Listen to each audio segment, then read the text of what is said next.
ইরানে ইসরায়েলের হামলার পর আকাশসীমা বন্ধ করে দিয়েছে ইরান এবং ইরাক। ইরানের রাষ্ট্রীয় গণমাধ্যম জানিয়েছে, শনিবার ইসরায়েলের হামলার পর তারা তাদের আকাশসীমা বন্ধ করে দিয়েছে।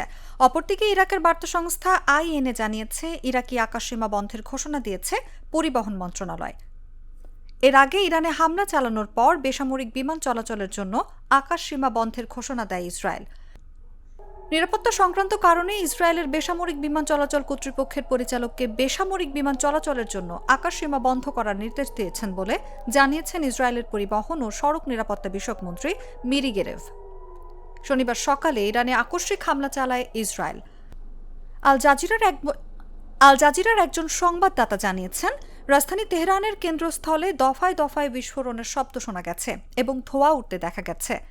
সংবাদ সংস্থা ফার্স্ট জানিয়েছে, তেহরানের ইউনিভার্সিটি স্ট্রিট অ্যান্ড জমহৌরি এলাকায় বেশ কয়েকটি ক্ষেপণাস্ত্র আঘাত এনেছে।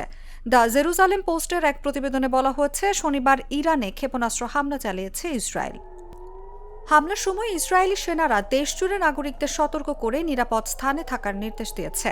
আইডিএফ জানিয়েছে, এটি একটি প্রাকৃতিক সতর্কতা যেন জনগণ প্রস্তুত থাকে এবং ইসরায়েলের দিকে ক্ষেপণাস্ত্র ছোড়ার সম্ভাবনা থাকলে তারা নিরাপদ স্থানে আশ্রয় নিতে পারে। এদিকে ইসরায়েলি সংবাদ মাধ্যম টাইমস অফ ইসরায়েল জানিয়েছে, ইরানের রাজধানী তেহরানে অবস্থিত প্রেসিডেন্টের বাসভবন লক্ষ্য করে যৌথ হামলা চালিয়েছে যুক্তরাষ্ট্র ও ইসরায়েল। গ্লিটারের টুইন লেমন ও অ্যান্টিব্যাকটেরিয়াল ফর্মুলা বাসনকে চকচকে জীবাণুমুক্ত করে আমাদের দেয় গ্লিটার গ্যারান্টি।